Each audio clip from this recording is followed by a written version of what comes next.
რაჭაში ონის მიმართულებით საავტომობილო ტრასაზე მეწყერი ჩამოწვა.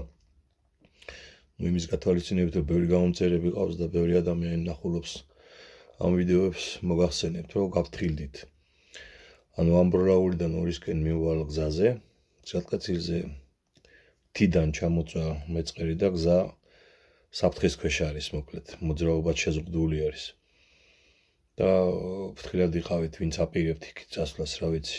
კიდევ ერთხელ ვიმეორებ, ეს არის ამბროლაურიდან ონის მიმართულებით გზაზე.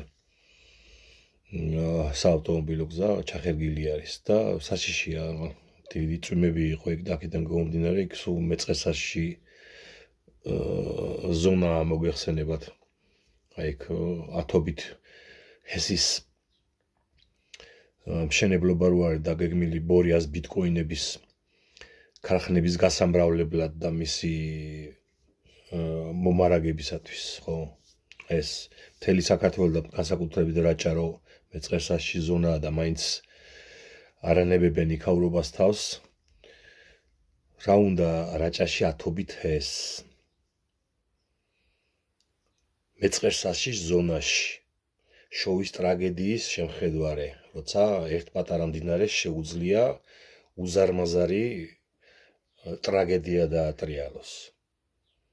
და ეხლა თქვენ წარმოიდგინეთ წყალდაგუბებები რო შეიქმნება და მერე იქაურობას მეწყერო დაეტაკება. მაინც არ ვიცი, მთელი ამბროლაური და მთელი ის რაჭა უნდა წაიღოს. იქ არის ხვანჭკარის ზონა უნიკალური, სადაც 20 კილომეტრიანი სიგრძის ამბროლაურიდან, რა ვიცი, ჭყვიშამდე იქათ. სადაც იზრდება ერთადერთი ადგილია საქართველოში, სადაც იზრდება ხვანჭკარი ჯიშის ხურძლები, ხო? და ამაში ჰესებს აშენებს, სადმელში აშენებს ზაზაფაჩულია და კიდე სხვები იქ არაერთი ჰესებს. ხვანჭკარის გვერდზე სოფელი არის სადმელი, ვინც არ იცის. და იქ ზაზაფაჩულია აშენებს ჰესს. და იქ აშენდება კიდე ერთი ჰესი სხვისგან, რა ვიცი, რომელიღაც ნაცმაჟორიტარი რო იყო და ახლა კოცმაჟორიტარი როა, რაგვარია, გოჩეენუქიძის რომელიღაც საფეოდალოდან.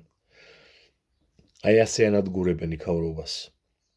მოკლედ იმის თქმა მინდოდა რა, რაც თითაც დავიწყე, რომ მეწყერსაში არის იქაურობა და ონისკენ მიმავალი ამბროლაურის ტრასით მეწყერი ჩამოწვა. გაავრცელეთ ეს ვიდეო ბევრმა ადამიანმა ნახოს. მშვიდობა მოგცეთ ღმერთმა.